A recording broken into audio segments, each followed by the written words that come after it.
안녕하십니까. 지금 현재 저녁 7시 50분인데 플레이를 눌렀는데 옆에 2학년 선배들이 지나가면서 힐끔힐끔 쳐다보고 있습니다.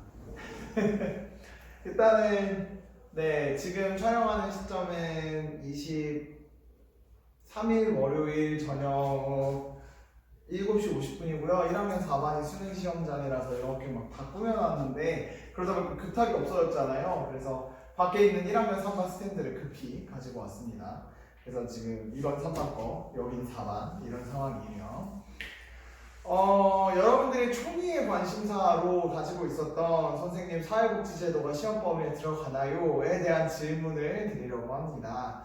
선생님이 어제자로 해서 일단은 1차적인 시험 문제를 다 냈는데 내다 보니 느낀 게 있어요. 뭐냐면 낼 게 너무 많아요.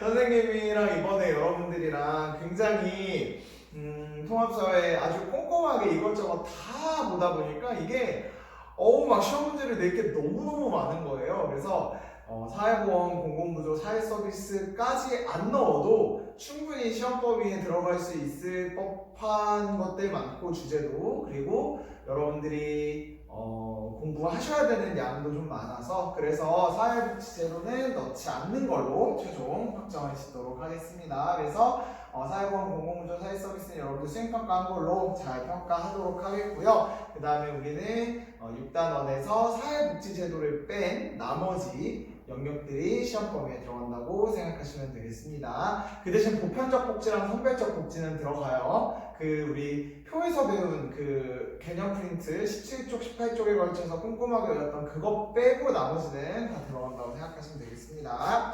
자, 오늘은 이제 우리 짧은 시간 동안 8단원 교과서에 대한 이야기를 좀 진행을 해보려고 해요. 이거를 50분 안에 끝내야 되긴 하니까 그렇다고 선생님이 항상 의도를 갖고 50분을 넘긴 적은 없지만 그래도 어쨌든 빨리 해볼 수 있도록 하겠습니다. 자, 그래서 우리는 228쪽 세계화의 다양한 양상 볼 수 있도록 합시다. 세계화.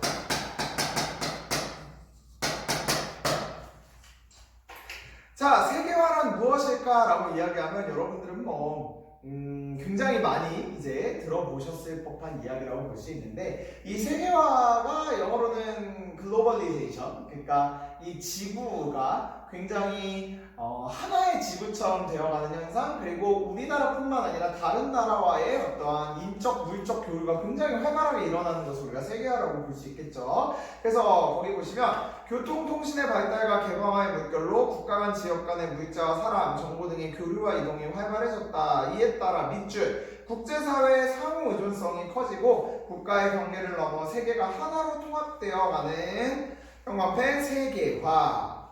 에다 형광펜을 쳐주시면 되겠습니다. 그러니까 세계화는요 어떻게 되냐면 특징이 국제사회의 개별 국가가 아니지 내 국제, 그러니까 이 내부의 국가뿐만 아니라 이 국가를 넘어서서 국가끼리 혹은 국가를 넘어선 그런 주체들, 그래서 국제사회의 상호 의존성이 커지고 하나의 국가만 가지고 이야기하는 것이 아니라 국제사회의 상호 의존성이 높아졌다라는 것, 그리고 국가의 경계를 넘어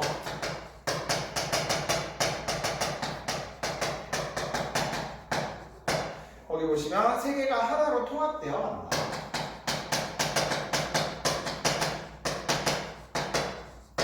그러면 여러분들이 이렇게 생각해 볼 수 있을 텐데 이제는 우리가 24시간이라는 하루의 물리적인 시간이면 사실은 비행기를 탔을 때 지구촌 어디에나 갈 수 있는 환경이 되었죠. 그러니까 아무리 긴 비행 시간, 물론 이제 굉장히 멀리 가야 돼서 경유를 한 3번, 4번 이렇게 하면 당연히 24시간이 넘을 수도 있겠지만 그게 아니라 우리가 순수하게 비행 시간으로만 봤을 때는 충분히 24시간이면 지구 어딘가라도 다 갈 수 있는 상황이 됐단 말이에요. 그래서 이 왔다 갔다가 가능해지면서 경계를 넘어서 하나로 통합되어 간다. 그러니까 이제는 국가 단위가 아니라 지구의 단위로 우리가 볼 수 있다라고 하는 것이 여기의 특징이라고 볼 수 있겠는데 그러면 여러분들 생각해 봅시다. 이 세계화가 가능하게 됐던 배경이 뭘까요? 세계화가 가능할 수밖에 없었던 배경을 꼽자면 단연 뭐가 될 수 있냐? 교통과 통신의 발달 때문이다 라고 여러분들이 정리해 볼 수 있을 겁니다.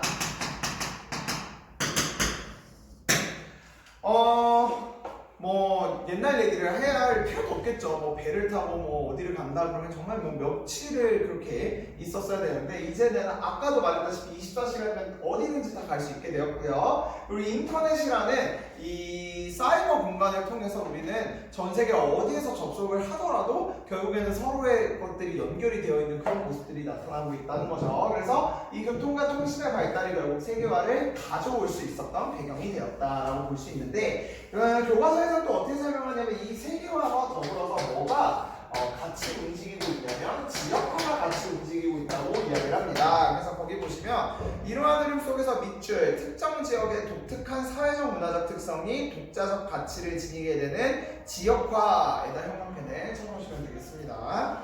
그래서 특정 지역에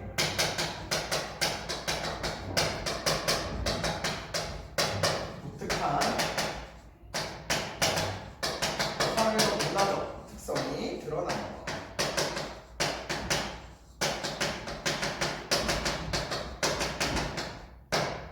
이렇게 보시면 되겠죠. 얘는 넓어지는 거를 생각할 수 있는데 지역과는 하나의 지역이 굉장히 두드러지는 현상을 이야기할 수 있겠는데 얼핏 들면 얘네들이 반대의 이야기라고 여러분들은 생각해 볼 수 있을 텐데 왜 세계화가 일어나는 동시에 지역화가 일어나게 될까요? 그 제시문을 읽어볼 수 있도록 합시다.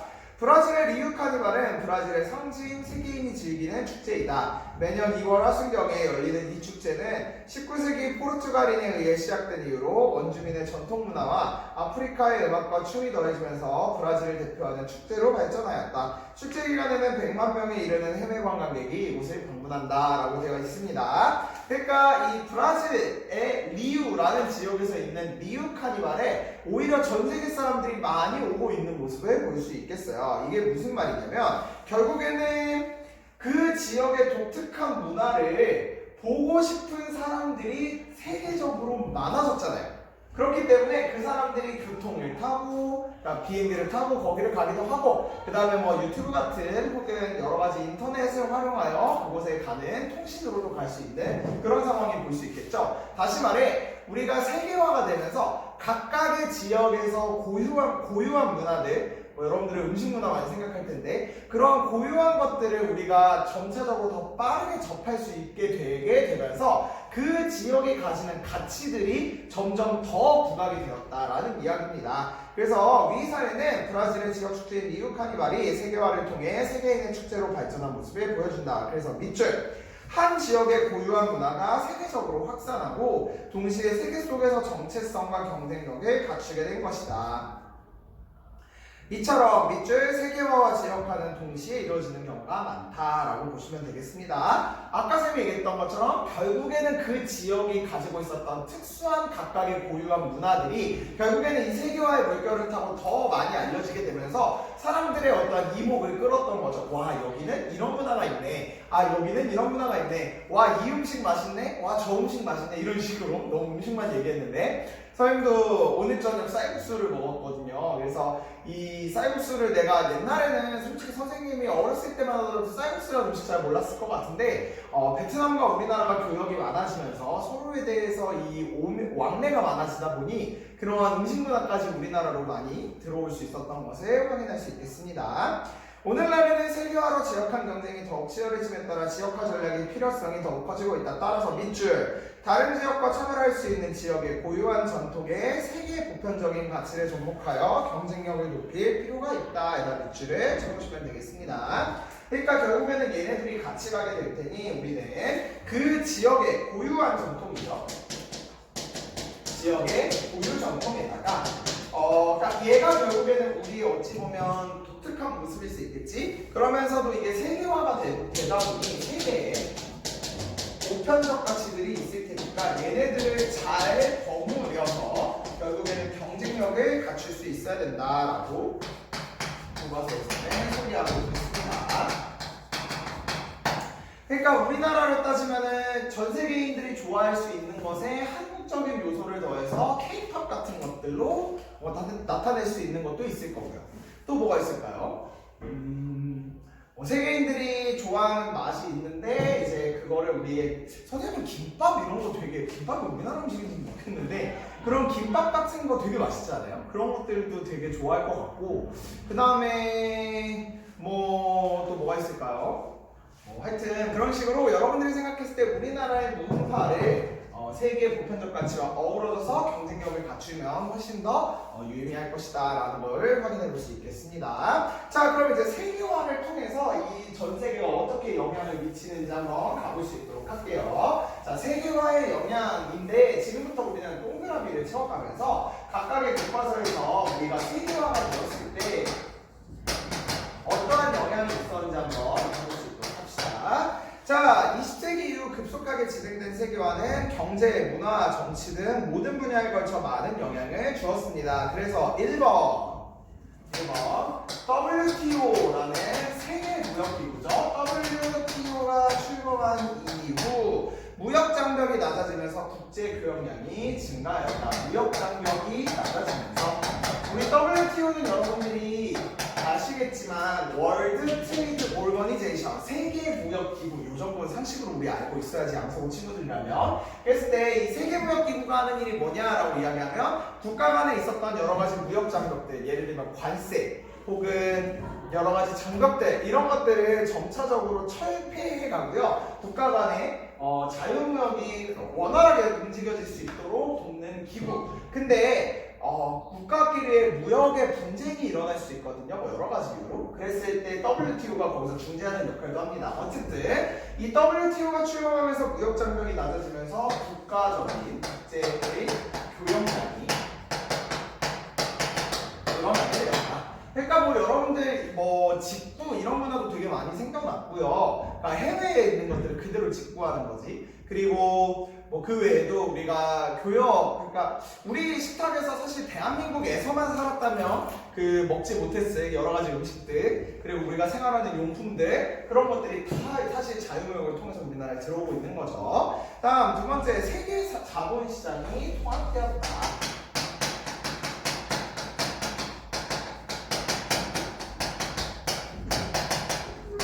우리나라의 주식, 우리나라의 채권 같은 우리나라 금융자산들만 사는 것이 아니고 뭐 전 세계에서 우리가 뭐 자본 거래를 할 수 있게 되었다는 것도 여기에 들어갈 수 있겠죠. 다음 국가 간 지역 간 교류가 활발해지면서 세 번째 국경의 의미가 약화되었다.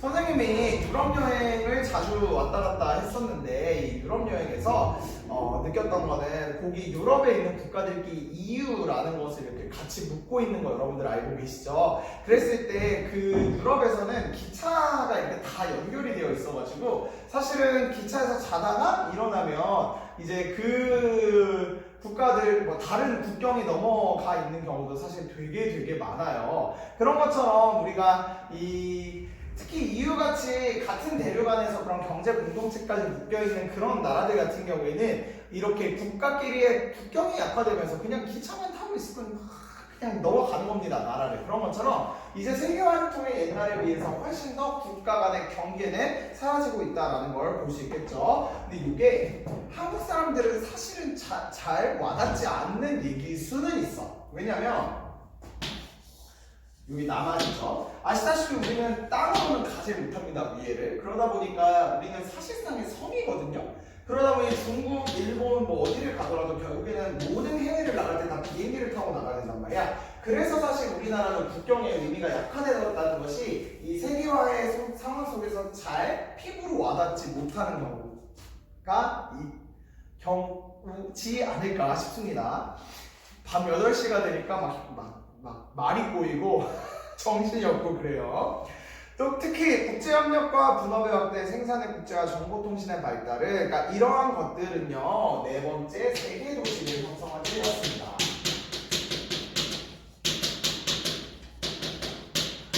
이 세계 도시가 형성될 수 있었던 배경이 여러분들 거기 보시면 국제협력과 분업, 다시 말해 이 국가는 이런 것들을 특화를 하고 여기는 이런 것들로 특화를 해서 각자가 잘하는 것을 한 다음에 서로 교환하자, 비교 이론 여러분들 알고 계시죠? 이런 것들을 시작해서 뭐 생산을 단순히 우리나라 공장 안에서만 생산하는 것이 아니라 외국에 있는 공장에서 생산할 수도 있고요. 그 다음에 정보통신의 발달로 그런 것들이 서로 교류가 활발하게 이루어지면서 이제는 이 각각의 그 그 국가의 뭐 대도시들이 그런 국가 내에서의 대도시만의 역할이 아니라 세계적인 의미에서의 도시를 형성하게 되었다는 얘기입니다. 그래서 거기 보시면 여러분들 세계도시 경쟁력 순위 가볼게요.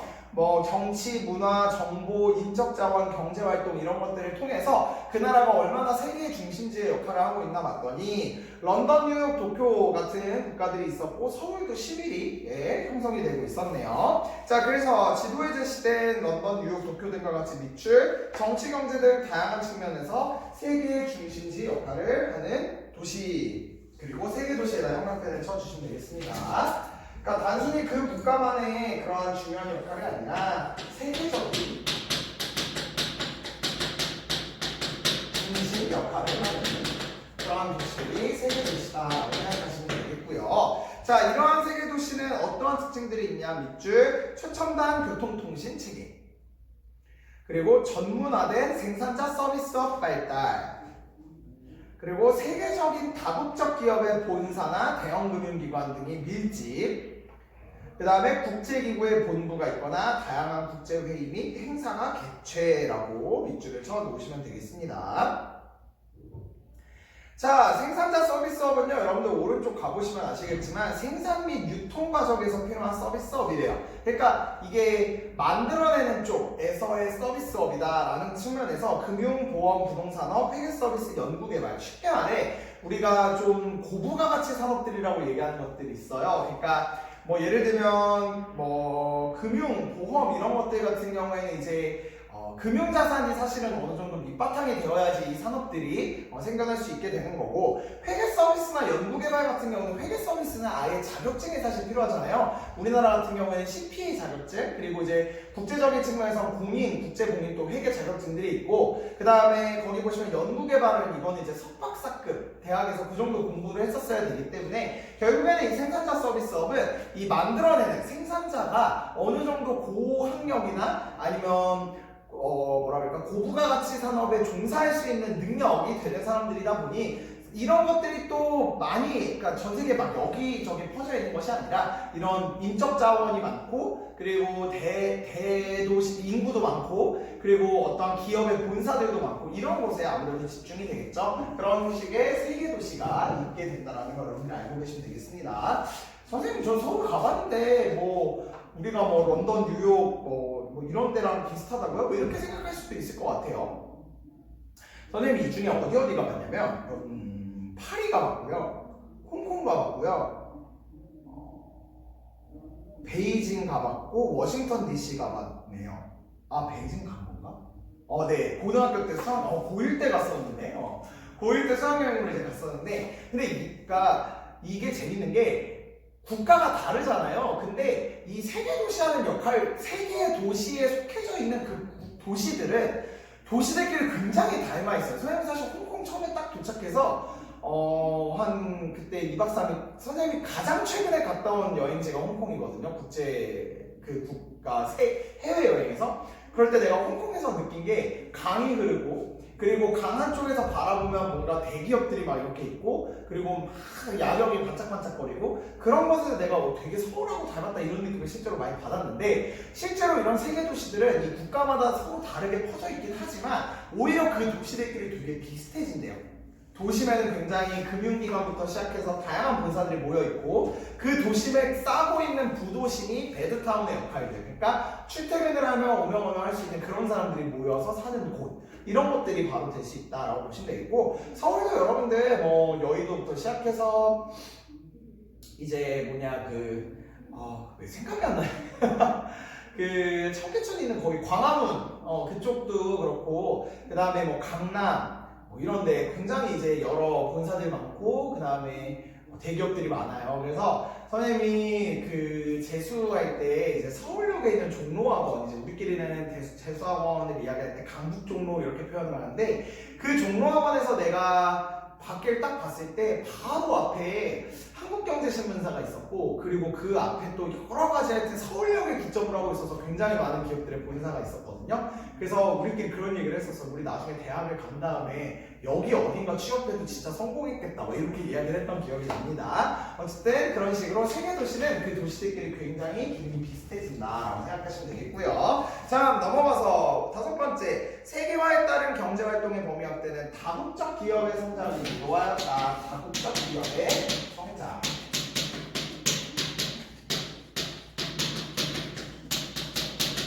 그랬을 때 다국적 기업 형광펜 쳐주시고, 밑줄 국경을 넘어 세계적으로 생산과 판매 활동을 하는 기업에다 밑줄을 쳐주시고요. 그래서 이 다국적 기업의 역할을 한번 가보도록 합시다. 세계적인 스포츠용품 회사인 엔사는 왠지 다 알 것 같아요. 미국 오리건주 비워턴에 본사가 있고 네덜란드와 중국에는 지역 본부를 두고 있다. 엔사는 전 세계 42개국에 있는 600개가 넘는 공장에서 100만여 명의 노동자들이 제품을 생산하고 전 세계 판매량을 통해 소비자에게 판매하고 있다라고 되어 있습니다. 쉽게 말해 이 다국적 기업이라는 것은 한 국가 내에서만의 어떠한 생산과 소비가 이루어지는 것이 아니라 전 세계를 기준으로, 그러니까 전 세계가 무대가 되어서 본사가 있고, 그 다음에 각각의 연구소나 지역 본부가 있고, 그리고 생산을 담당하는 공장이 있고, 그래서 이게 다양한 서비스망을 통해서 움직여지는 기업이다라고 생각할 수 있겠죠. 그랬을 때 이 사례와 같이 다국적 기업은 밑줄 경영의 효율성을 높이고 이윤을 극대화하기 위해 공간적 분업을 하고 있다. 밑줄 쳐주시면 되겠습니다. 결국 이 다국적 기업이 생겨나게 된 이유는요, 결국에는 공간 효율성을 따지기 위해 공간에 분업을 하게 된다라는 이야기인데요. 여러분 생각해보자. 기업은요, 가장 제1의 목적이 뭐냐면 이윤 추구입니다. 다시 말해서 벌어들이는 돈은 최대한으로 많이 하고요. 그 다음에 생산하는 과정에서 나가는 돈은 최소한으로 줄여야지. 다시 말해, 이거 이제 2학년 경제에서 여러분들이 들어가시면 될 텐데, 총수익. 기업 입장에서는 벌어들이는 돈을 극대화하는 것, 그리고 총비용. 나가는 돈을 최소한으로 줄여야지 결국에는 이윤이 극대화가 되거든요. 그랬을 때 기업 입장에서는 어떻게 하면 돈을 많이 벌 수 있을까? 어떻게 하면 돈을 적게 쓸까를 연구를 할 텐데, 공간 분업. 다시 말해서 우리나라에서만 생산하는 것이 아니라 전 세계의 어떠한 공장을, 그러니까 인건비라고 표현하죠. 우리 한국은 사실 인건비가 되게 비싼 국가 중 하나예요. 왜냐면 최저 시급도 높고, 그리고 챙겨줘야 돼. 그러니까 일단은 사람들이 굉장히 고학력자들이 많다 보니까 이게 챙겨줘야 될 그런 임금이나 수당들이나 이런 것들이 되게 많단 말이에요. 그러다 보니 우리나라가 아니라 이제 조금 더 임금, 다시 말해 기업 입장에서는 그 월급을 줘야 되는 그 페이가 낮은 국가를 찾아서 가는 거지. 그래서 그런 거기다 공장을 짓고 그쪽에 현지 노동자들을 고용해서 그 사람들을 이제 적은 임금, 상대적으로 적은 임금을 주고 생산을 하면 훨씬 더 효율적으로 생산할 수 있다라는 얘기입니다. 그래서 이 다국적 기업이 어떻게 공간 분업을 하는가 봤더니, 본사는 본국의 대도시, 본국의 대도시. 그러니까 그 기업에 원래 국가가 있을 거 아니야. 거기에 대도시에 위치하고 있다라는 거죠. 그 다음에 연구소. 연구소는요, 기술 수준이 높은 선진국에 위치하게 될 거고, 아무래도 대학이나 연구소 같은 것들을 끼고 일하는 경우가 많이 있을 테니까. 그 다음에 공장은 주로 생산비 절감을 위해 개발도상국, 그러니까 공장, 실제로 물건을 만들어내는 공장의 경우 이제 인건비가 저렴한 개발도상국에 위치하는 경우가 많다. 그래서 각각의 그 위치에서의 공간 분업을 통해서 이윤을 극대화하려는 모습을 볼 수 있다라고 생각할 수 있겠습니다. 자, 다국적 기업은 제조업뿐만 아니라 농업, 유통업, 외식업 등 다양한 분야에 진출해 있고 치열한 경쟁을 펼치는 동시에 협력적 네트워크도 형성한다라고 생각하시면 되겠고, 생각보다 우리도 다국적 기업과 굉장히 많이 만나고 있다는 것도 알고 계실 겁니다. 다음 여섯 번째 어떤 것이 있냐면요, 밑줄 세계화로 문화 교류가 활발해졌다. 이건 두말하면 잔소리죠. 두 입으로 뭐라고 하지? 한 입으로 두말하면 입 아프다. 그래서 한류가 워낙 유명한 건 여러분들 아시죠? 블랙핑크라는 그룹이 있어요. 여러분들 잘 아실지 모르겠는데 양서구 친구들은 공부만 하시느라 그런 것도 잘 모를 것 같아서 형이 잠깐만 이야기를 해드리자면, 블랙핑크라는 가수는요, 이제 굉장히 유명한 가수입니다. 뚜두뚜두라는 유명한 곡도 있고요. 그리고 뭐가 있을까? 마지막처럼? 맞죠? 아무튼 뭐 그러한 곡들이 유명한데 그 블랙핑크 공식 유튜브 채널이 전 세계에서 구독자 수 랭킹 2위에 5,120만 명인가? 그렇다고 하더라고요.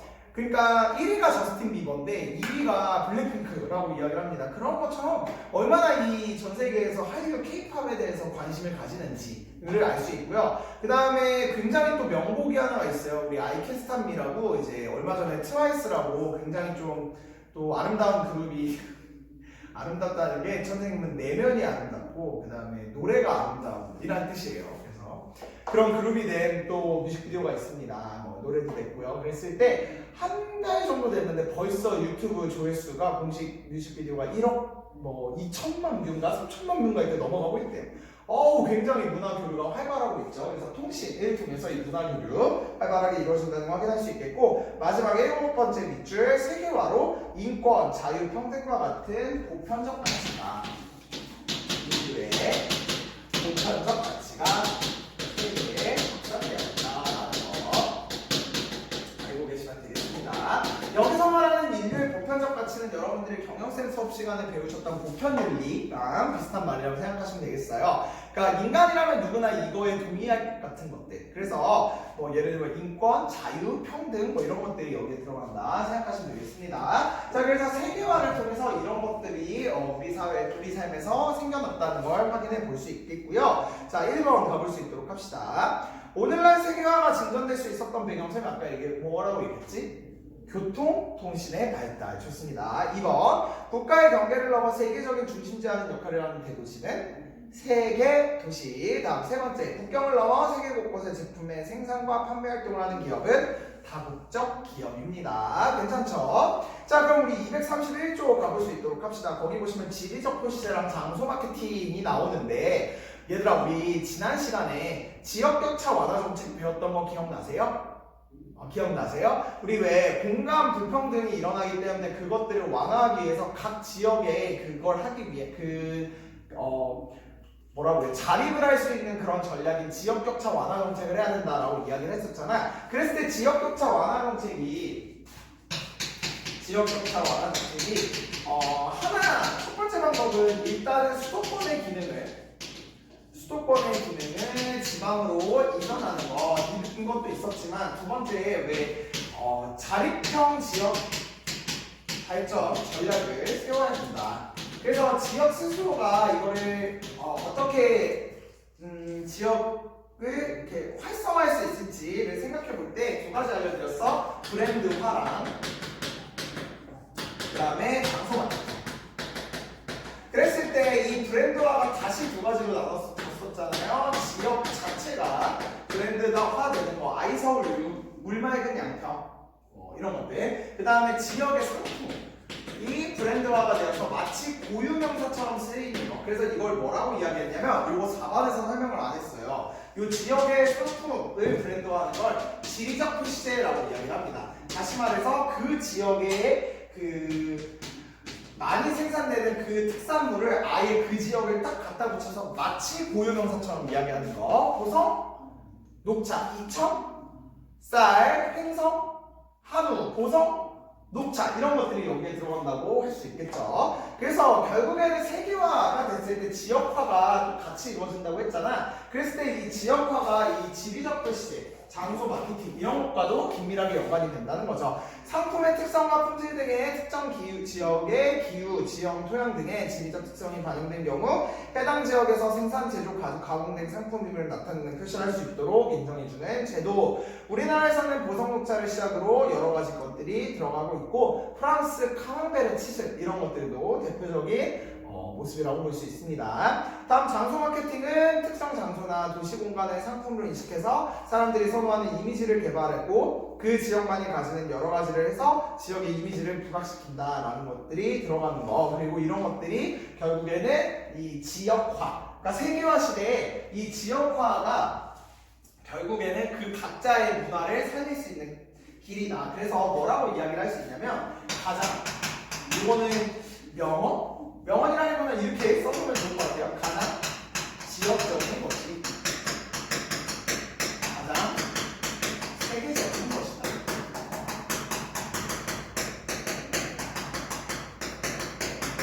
이렇게 적어놓으시면 되겠습니다. 자, 결국엔 세계화 시대 때 내가 세계화의 주체적으로 살아가려면 결국에는 나의 지역을 잘 부각시키고 나의 그 지역의 문화를 잘 발달시키는 것이 세계적인 것이다 라고 확인해 볼 수 있겠습니다. 자, 그래서 232쪽, 233쪽 가면 각 지역에 여러 가지 축제들이 나옵니다. 뭐 내가 예를 들어서 일본의 삿포로 눈 축제로 설명으로 알맞은 것은 이렇게 문제를 내지는 않겠죠. 이 9가지 축제는 그냥 그런 것이 있다라고만 하고 넘어가시면 되고요. 그 에스파냐의 분유월 토마토 축제는 혹시 여러분들 아실지 모르겠어요. 이 토마토를 갖다 그냥 막 던지는 거거든. 이런 게 왜 생겼냐라고 보면은 그 토마토 가격이 폭락한 것에 분노한 농민들이 시의원들을 향해 토마토를 던진 사건에서 유래했는데 그 지역이 이제 토마토가 그만큼 많이 생산됐으니까 이럴 수 있었겠지. 그래서 이게 지금은 또 하나의 축제로 자리 잡았고 지역적인 것이 되었다라고 확인해 볼 수 있겠습니다. 자, 근데 지금까지의 세계화 영향은 여러분들이 뭐 느껴지겠지만 이게 막 가치가 유입되어 있다라기보다는 그냥 그렇구나라는 것들이 이제 쭉 알게 될 거야. 근데 얘들아, 생각보다 세계화가 이 다가온다고 했을 때 세계화에 대해서 반대하는 물결들이 되게 많은 거 알아요?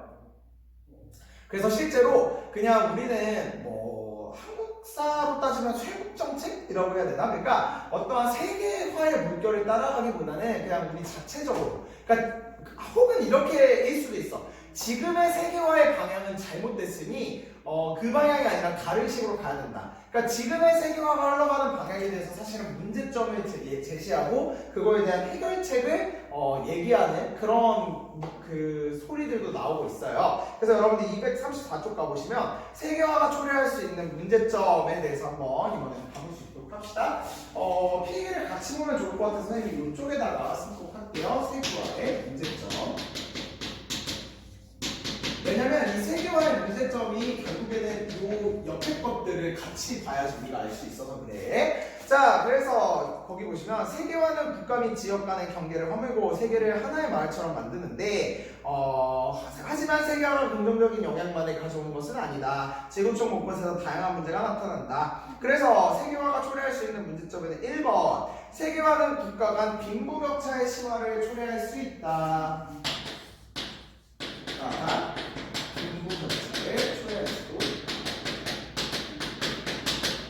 사실 요거 설명하면서 내가 요거를 이야기를 했잖아. 그러면 여러분들이 사실은 이렇게 생각을 해야 돼. 그러면 한 국가는 계속해서 선진국이고 다른 국가는 계속해서 개발도상국이어야 하나? 이렇게 생각이 들 수 있겠지. 사실은 어찌 보면 개발도상국도 그냥 자체적으로 해결을 했다면 자신이 스스로가 그냥 그 안에서 개발을 하고 발전을 하고 해가지고 선진국이 될 수 있을 텐데 그게 아니라 이게 본사, 막 연구소, 공장 이렇게 나누어져 있어서 자기들은 계속 공장의 역할만 해야 된다라고 이야기를 하면 사실은 빈부격차가 벌어져서 계속 그냥 가는 거죠.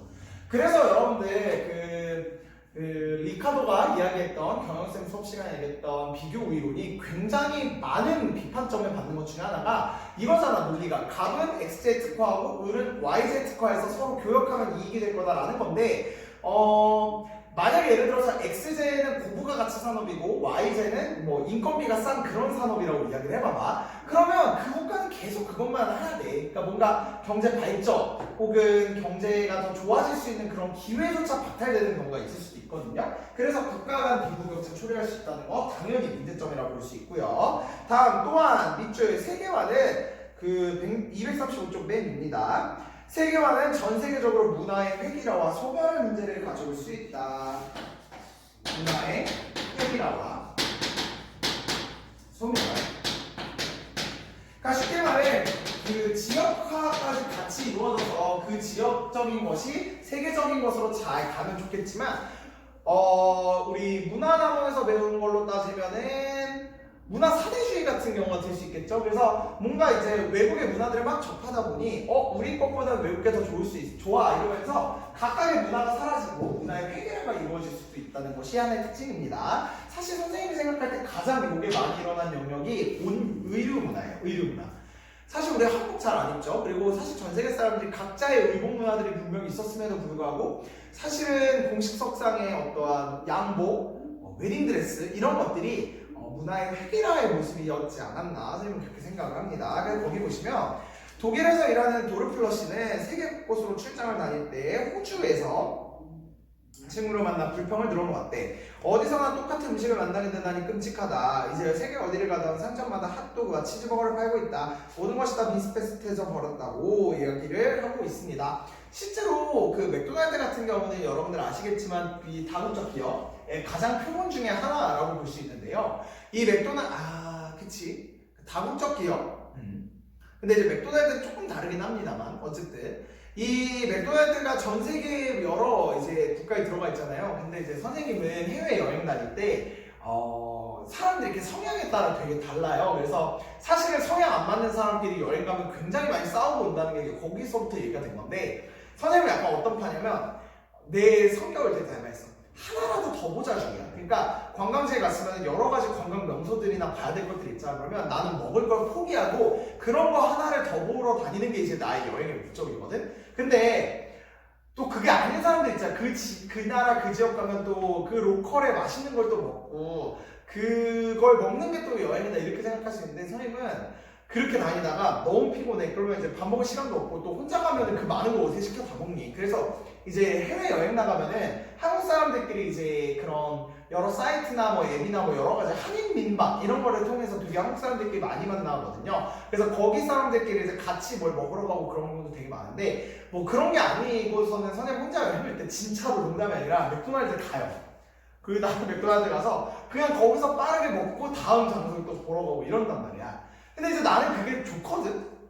걔가 시간도 단축하고 그리고 막 이게 음식이 맞을까 안 맞을까 막 선생님이 향신료 센 거 잘 못 먹고 선생님 결정적으로 오이를 못 먹어요. 그래서 그런 음식에 대한 약간 그게 있기 때문에 그런 거에 대한 걱정이 사실은 없잖아. 이미 내가 아는 거니까. 그러니까 그런 것들은 좋은 것 같은데 또 한편으로는 분명히 획일화되는 모습도 있을 수 있겠죠. 그리고 세 번째 밑줄 세계화는 보편윤리와 특수윤리라는 갈등을 가져올 수 있다.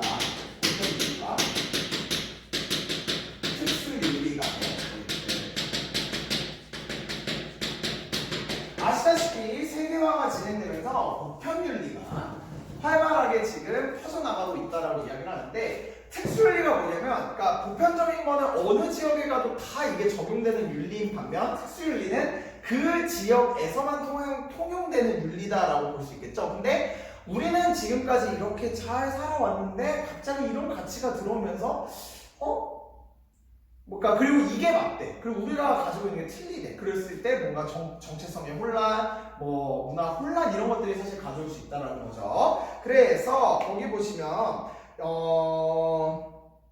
235쪽에 유럽연합 찬성 결정적 이슈는 이민이라고 되어 있죠. 영국의 브렉시트, 다시 말해서 EU에서 빠져나가는 그런 것이 국민투표에서 통과가 됐는데 사실은 영국의 거기 보시면 이 브렉시트를 통해서 어떠한 이유가 됐냐면 그 영국인들, 그러니까 이게 EU로 묶이면서 이민자들도 영국으로 자연스럽게 왔다 갔다 가능하게 된 겁니다. 그러면서 영국에 정착도 하고. 근데 이게 문제는 그 사람들이 어떠한 뭐 난민이고, 그 다음에 난민은 좀 다른 얘기다. 그러니까 이민으로 이제 영국에 들어와서 살게 돼서 뭐 영국의 복지 혜택이나 이런 걸만 누리는데 그러다 보니 영국 자국민들에게 돌아가는 복지 혜택이 상대적으로 적어지고 그 다음에 돈을 내야 되는 거는 또 되게 많아졌던 거야. 그러다 보니 영국 입장에서는 더 이상 우리는 이민을 갖고 싶지 않다라고 이야기를 하면서 끊어낸다는 거지. 여기서 얘기해 어떤 갈등의 사례라고 교과서는 설명하냐면 우리가 당연히 보편윤리, 다시 말해 사람이라면 어떠한 인권에 대해서 지키기 위해서 이민자, 그리고 왜 우리 인권 중에서 기본권 중에 자유 이런 것도 있잖아. 그 사람이 이민을 오는 데 있어서 당연히 자연스럽게 받아줄 수 있는 거 아닌가? 그리고 그 사람이 이 왔다 갔다 할 수 있는 자유가 있는데 그거 지켜주면 안 될까라고 이야기를 할 수 있는데 특수윤리 측면에서 그거지. 자국민, 원래부터 있었던 자국민의 복지를 우선시해야 되는 거 아니냐라고 이야기할 수 있다는 거죠. 그래서 이렇게 세계화의 문제점이 교과서에서는 지금 드러나고 있고요. 그래서 이걸 어떻게 해결하면 좋을까 가보시면 236조 이것들을 해결하기 위한 방법으로 가보시면 첫 번째, 국가 간 빈부격차가 초래되고 있기 때문에 결국 우리는 뭘 해야 되냐, 지구촌에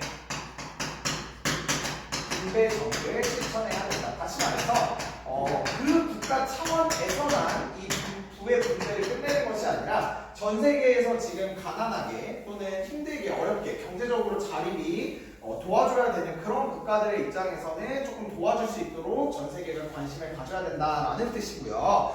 그래서 어떻게 하냐면 그 대표적인 사례가 뭐가 있냐면 개발도상국의 생산자가 정당한 대가가 돌아갈 수 있도록 대표적으로 공공무역 같은 것들이 있다라고 보여집니다. 공공무역이라고 그러지 않았나요? 공정무역.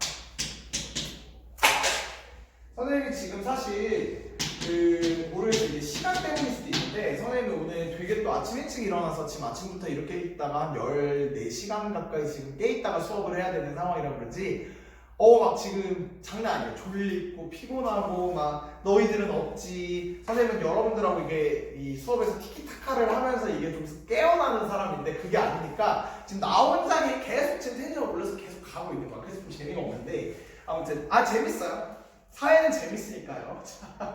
공정무역이 뭐냐면 그동안에 뭔가 개발도상국이라고 하면 저임금을 줘도 되는 곳, 그렇기 때문에 그 나라에서 정말 싼 임금만 줘도 되겠다라고 생각했던 그런 것들이 아니라 선진국은 사실은 그런 개발도상국의 어떠한 경제적인 그러니까 경제적으로 지출을 좀 적게 해도 될 법한 상황이 있었으니까 그러니까 사실은 그렇게 선진국이 더 잘 살 수 있지 않았느냐. 결국에는 개발도상국에도 어느 정도의 경제적 혜택이 돌아갈 수 있도록 해야 되지 않을까라는 것에서 생겨나게 된 겁니다. 그래서 공정무역 가보시면 공정무역 형광펜 밑줄 생산자에게 정당한 가격을 지급하는 제품을 소비자가 구매하도록 하는 윤리적 소비 운동.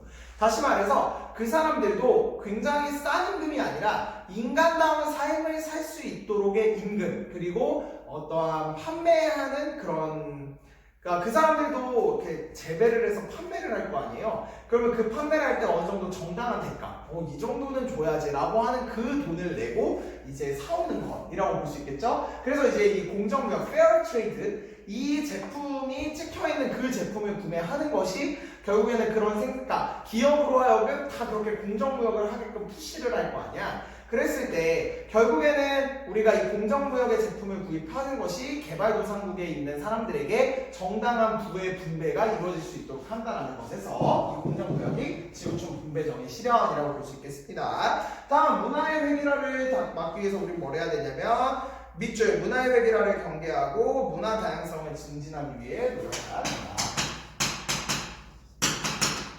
그래서 거기 보시면 유네스코라는 그런 세계기구에서 뭘 선언하고 있냐면 문화 다양성을 선언하고 있다. 여러분들 유네스코 하면은 어디서 많이 본 단체예요? 왜 여러분들 세계문화유산으로 등재되었다 뭐 이런 이야기 들어본 적 있죠? 우리나라에 세계문화유산으로 등재된 게 되게 많은데 여러 궁궐부터 시작해서 무덤들 아니면 용비어천가? 그러니까 종묘 제례함 이런 것들, 그런 것들이 이제 다 우리나라의 문화 다양성을 증진하기 위해서 유네스코에서 각각의 그 전통 문화들 중에 고유한 문화들 중에 우리 인류가 지켜야 돼, 그리고 계승되어야 될 그 문화들이 뭐가 있는지를 다 살리려고 하고 있잖아요. 그런 것들이 대표적인 문화 다양성 증진이다 보시면 되겠고요. 아울러 밑줄 세계 시민으로서의 바람직한 자세를 가져야 됩니다. 결국에는 나는 이 세계, 그러니까 우리 국가뿐만 아니라 전 세계를 살아가고 있는 시민이기 때문에 결국에는 우리는 전 세계에 통용되는 윤리를 가져가야 된다. 그래서 마지막 문단에 밑줄 쳐봅시다. 지구촌 전체의 문제를 해결하기 위해 보편윤리의 관점에 지닐 필요가 있다. 그래서 보편윤리를 추구할 수 있도록 해야 된다라고 여러분들이 써보시면 되겠습니다. 자, 이렇게 해서 세계화 다 봤고요. 우리 교과서에 또 문제 한번 답을 달아봅시다. 1번 세계화에 따라 선진국의 문화가 보편화되면서 문화의 그리고 소멸의 문제 획일화. 좋습니다. 2번 세계화에 따른 국가 간 빈부격차 완화를 위해 어떠한 노력이 필요하냐면 지구촌 분배정의를 실현해야 되는데 선진국은 거기 여러분들 교과서에 우리는 안 읽었지만 이렇게 써있어요. 선진국은 개발도상국이 국제 경쟁력을 갖추도록 도와준다. 다시 선진국은 개발도상국이 국제 경쟁력을 갖추도록 도와준다. 다음, 세계화의 성과가 선진국이나 특정 기업에 지나치게 집중되지 않도록 해야 된다. 세계화의 성과가 선진국이나 특정 기업에 지나치게 집중되지 않도록 해야 한다라고 적어주시면 되겠습니다. 자, 오른쪽 가보시면 세계화의 긍정적 측면, 부정적 측면이 있대요. 거기 보시면 상품 선택의 폭이 확대될 때 너무 좋지. 선생님이 약간 양식 덕후거든요. 약간 스테이크, 파스타 뭐 이런 거 되게 좋아해요. 혹시 여러분들 중에 나중에 졸업하고서 선생님 나는 우리 1학년들 이번에 너무 좋으니까 선생님 나중에 졸업하면 맛있는 거 사주세요. 그럼 내가 당연히 사주지 않겠니? 그랬을 때 양식집 가자고 하면 선생님 진짜 좋아할 겁니다. 어쨌든 그래서 내가 이렇게 다양한 그 외국의 그 먹을 것들을 먹을 수 있다는 것이 결국엔 이 세계화의 장점이라고 볼 수 있겠죠. 긍정적인 측면. 근데 질병의 확산 너무 뼈저리게 느끼고 살아가고 있잖아요. 부정적 측면. 이게 세계가 너무 가까워지다 보니 그 지역 안에서만 돌고 끝났을 수 있었을 법한 그 전염병이 전 세계로 지금 퍼져 있는 상태죠.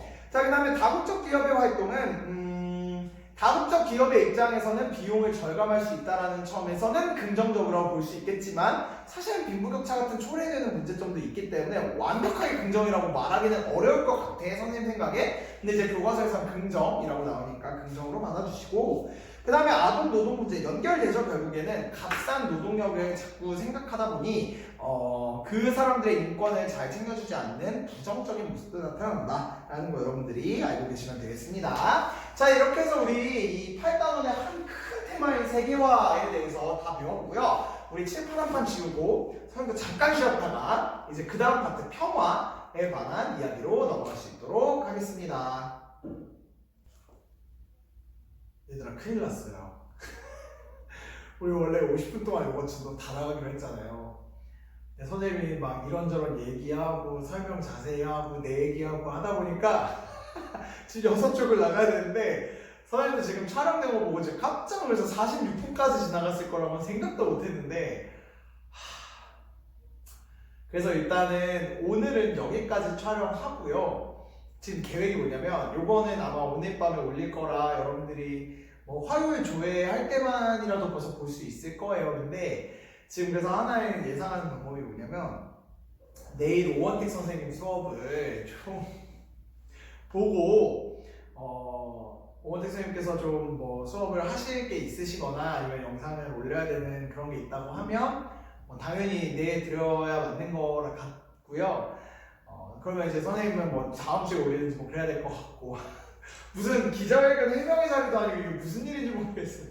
그게 아니라면 선생님 영상이 만약에 내일 2개 올라가 있다 이러면 이렇게 예를 들면 1시간 보강의 느낌인 거지. 그래서 선생님이 이제 우리 현장 수업으로 따졌으면은 이제 다른 수업 1시간을 빌려다가 이제 선생님이 쓰는 거의 느낌으로다가 그렇게 지금 생각을 하고 있습니다. 그래서 내일 아침에 아마 2번째 거 찍어서 올리지 않을까 생각하고요.